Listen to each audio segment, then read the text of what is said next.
Welcome back to our YouTube channel. So this is a continuation on our GeoPandas series. In this video, we'll be looking at handling missing data in Pandas. There often are instances where we have to deal with missing or invalid values.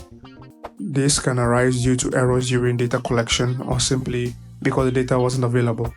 So regardless of the reason, it is essential to have methods for dealing with missing, null, or invalid values in your datasets. Pandas offers several convenient tools for identifying and managing your missing data.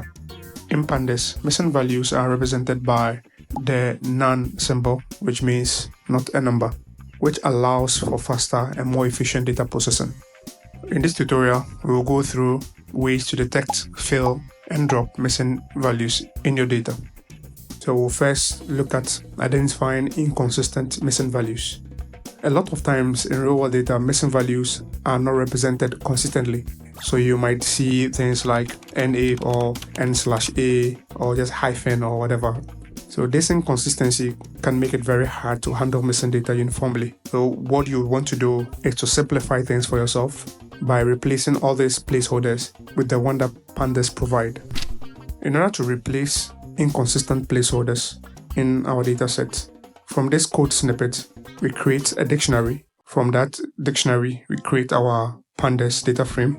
And then we'll have to first go through the data that you already have and then check what are the ways that the missing values are represented in your dataset. And then you will replace all those instances in our data with pandas.na. And then one of the parameters in place, we put true. When you print the data frame, you'll see that all the inconsistent missing values in your data has all been replaced by none, which Pandas recognize, and it will make your work faster. But most likely, in a real-life scenario, you'll be given a data in a CSV format.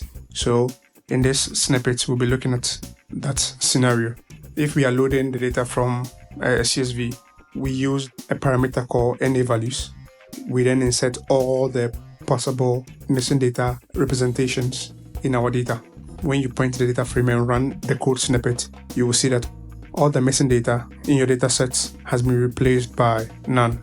So next, we want to detect missing values in our data frame. So we've handled those inconsistent missing data. Now, how do we tell if a particular row, a particular column, or a particular cell has the missing values? Maybe we need them for some analysis.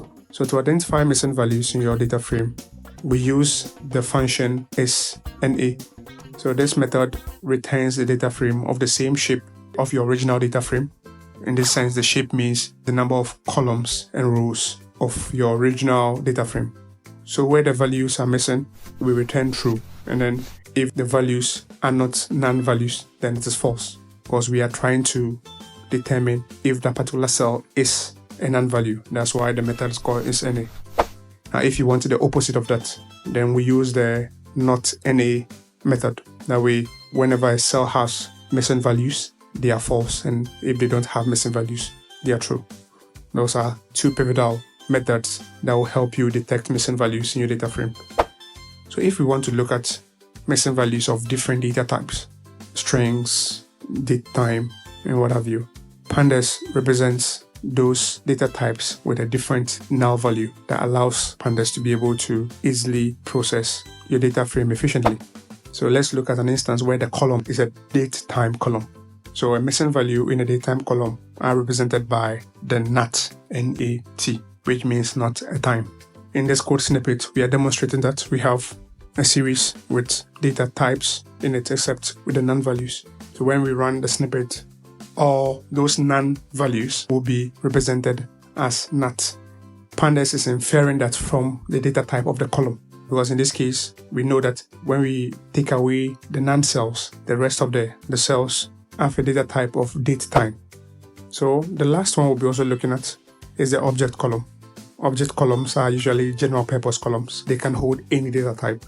So when your column has a date type, a number, the string in its rows, then Pandas is not going to change the non-value that we are representing in our Pandas series into either none for not a number or NAT for not a time, because Pandas is not sure what data type that column is. So it is going to retain whatever you put there. Right, so in this snippet, we are demonstrating that to get the point across. So next, we'll be looking at filling missing data in our Pandas dataset. So Pandas offers several methods for filling missing data, allowing us to replace the non-values in a way that makes sense for our analysis. So we can fill specific values using the fill NA method. So the fill NA method allows us to fill missing values with a specific scalar value of any data type. So in this code snippet, we are calling the fill NA method on our data frame. And then we are saying that whenever Pandas sees the none type in our data frame, it should replace it by 0, or it should replace it by NA or whatever. Note, we can also use a dictionary or a Pandas series to fill different fill values for each column. To demonstrate this point, this code snippet, we are calling the mean on our data frame. Wherever Pandas sees a missing value, it should insert the mean of that particular column in there. When you're using a dictionary or a series, you need to ensure that the labels in the dictionary or the indices of the series aligns with the column of your data frame that you intend to fill. So another way to fill missing values in your Pandas data frame is the forward fill. So the fill method replaces our non-values by propagating the last known non-missing value forward along the column.